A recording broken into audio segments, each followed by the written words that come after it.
Hey there, good morning. I'm John. Today is Wednesday, January 22nd, 2025. This is again my ritual daily vlog. Each morning, talk about what I've been doing next and how it's going. Making content creation indefinitely sustainable. It's near record low temperatures down here in Florida right now. Some areas of Florida actually saw some snow and it's pretty chilly here. It's just above freezing right now. Wind chill says it feels like freezing, but yeah, the thing about living in Florida is that doesn't last very long, and like in the house here, it's still, you know, the radiant heat left over from when it was 70, 80 degrees last week is still, it's not that cold. Cold when you go outside though. So anyway, time to get to work. Let's start by talking about yesterday. So some follow-up on much of what we talked about yesterday, actually. So first in the morning, of course, we had the podcast edit live on Twitch. Had a lot of folks. I looked at the report, over 100 people came by, 100 unique visitors stopped in throughout the course of the edit. Now, I didn't see 100 active at any given time. It was maybe, you know, a dozen to 15 or so were in there. A lot of people pop in out of curiosity, I think, that have no idea who I am or what I'm doing, but that's fine. But that many people actually came through, so a little more exposure over there. Several people renewed their Prime Twitch subscription over there. Thank you. Some of you even offline. I saw Jamie mention he did his later offline when we weren't around. Thank you for everyone who does that. We did it, ran about 2 hours, I guess, two plus a little bit, little uploading and everything, even live on the stream. Didn't quite have it wrapped up, but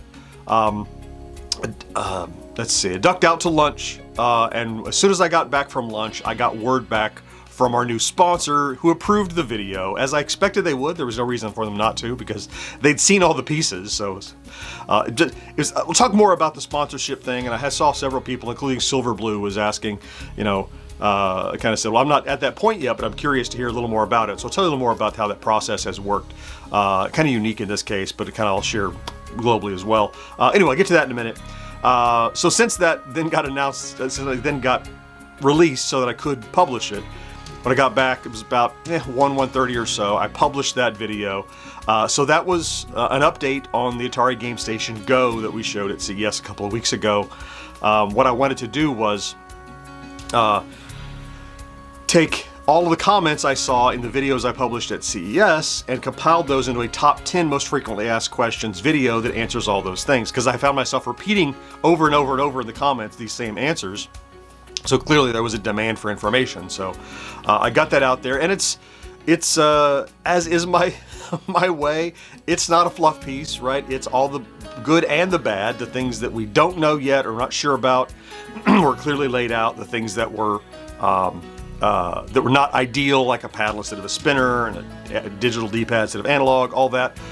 Very transparent, right? Because part of it is the journalistic part of me that wants to get out, you know, all the facts to make sure people know, but also, and I even say in the end of that video that I think that when new products are announced, I see commenters saying it should be these things, not actually looking at what it is. And then if it isn't all the things they dreamed, they're mad. So I think the sooner information can get out, the better it is for consumers and my arcade. So anyway, that video did quite well, as I expected it would, as I hoped it would.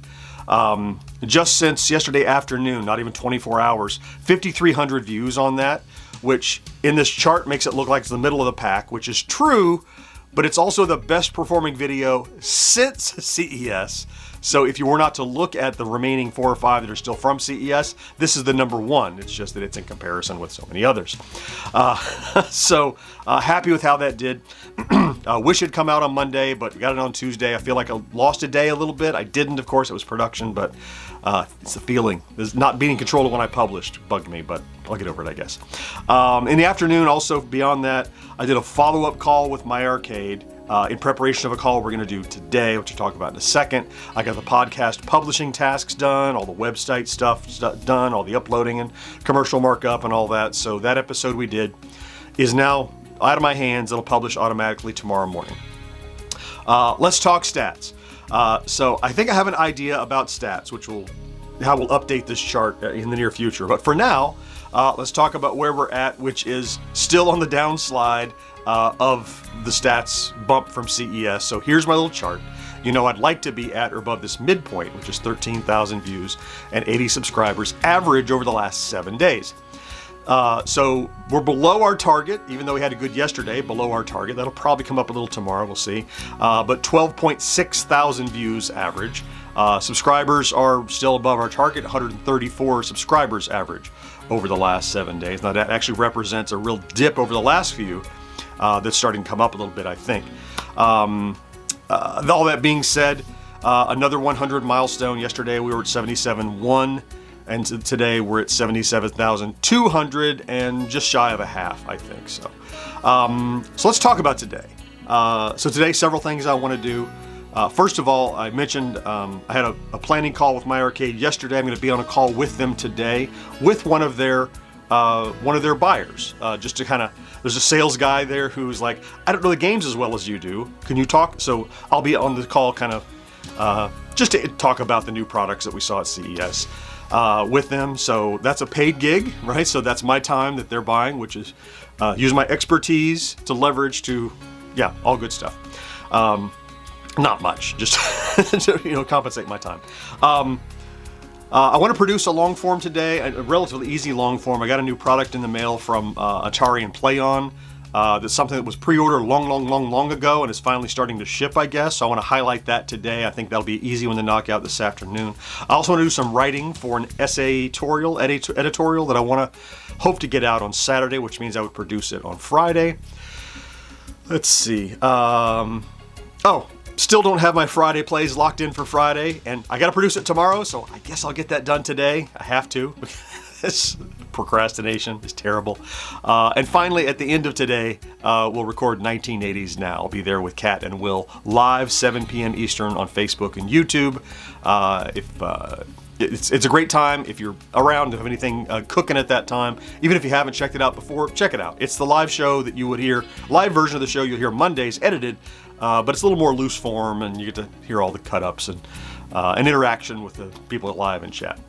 Okay, before I wrap up today, let me talk a little bit about and share, since you asked, about the sponsorship. And so, once you get a couple thousand subscribers, certainly over 10,000 or so, that's when I noticed it, you start to get inundated with, let's collaborate, let's do a sponsorship, let's do this, and fully 95% of them are some product from Amazon they want to give you for free if you'll do a review.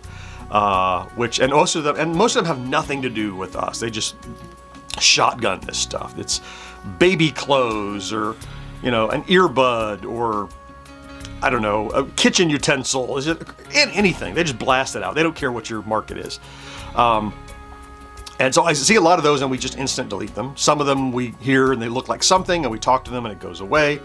And then once in a while we get somebody who's a decent fit or is very interesting to us, or they have a good offer and we're willing to work together. And so this one we're working with right now that you saw in the video is kind of like a LifeLock-y kind of thing. It's to secure your leaks of your passwords and identity across dark web and all that kind of stuff, called Aura. It's just a security, it's an online security thing.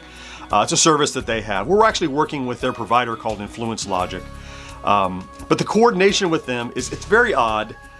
It's a good opportunity if anybody actually takes advantage of it through our link. So it's not paid up front, it's paid if somebody actually utilizes it. But they have tracking and everything. But the deal with them was, it's the first time we've had anybody like this, and we debated about whether or not to even work with them because of this limitation, is even after they know what this spot looks like, which they saw last month,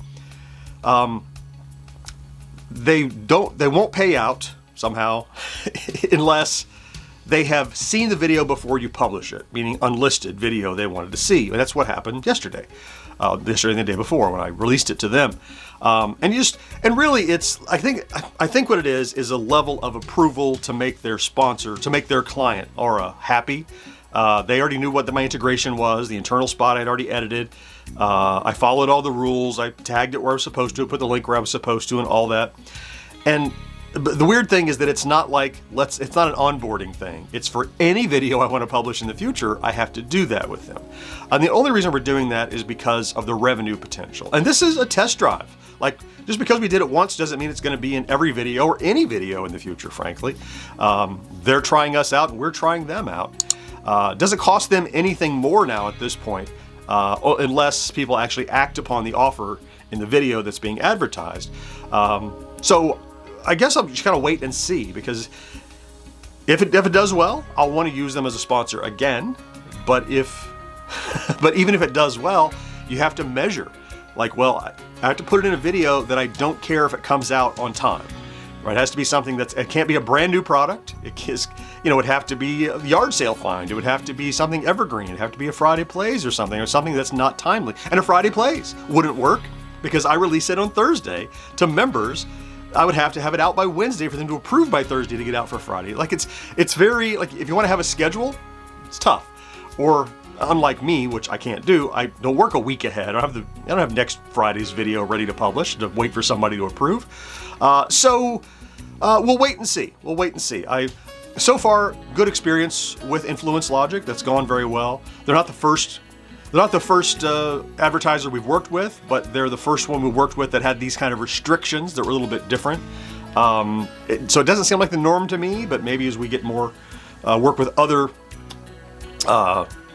what do you call them? Ad brokers, I guess, like this. Maybe that is more of a norm. I don't know. Or maybe they'll trust us more in the future when I have to submit. I don't know. We'll see. Anyway, that's how it went. How does it pay out? I don't know. We'll see. We'll have to wait and see if it's a good match for our audience, if it's something that people act upon and they care about, if it's something that, yeah, we'll see. I think we won't know probably for a month or so and see, how this video rolls, because I think they do a monthly cycle, but I mean, we're trying to become definitely sustainable, and the way you do that is by making more revenue. And as long as I can do it without it taking over the video, which in this case, it had to be in the first 5 minutes. It's only about a minute long in a video that's otherwise 15 minutes long. I was a little bit, it's weird. It's the first video like this that I've done with a sponsorship of this type. And I actually was concerned, is there going to be any viewer blowback? Is anybody going to go, I can't believe you sold out and you have ads, which we've had ads for 5 years. I mean, it's YouTube ads. They're all over the place, just embedded like mine. Not a peep.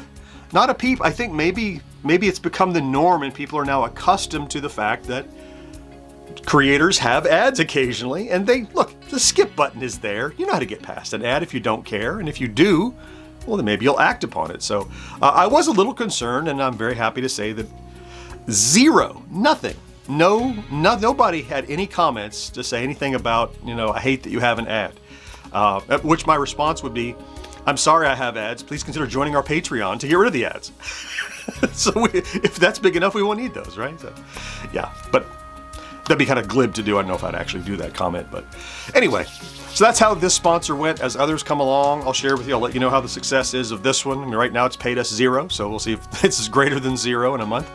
And I have some ideas, as I said, about how to maybe adjust the stats. We'll talk about later this week. But meanwhile, it's time for me to get busy today. I've rambled long enough. Thank you for popping in to check out today's vlog. If you did, you know that if you're here every day, I love you for that.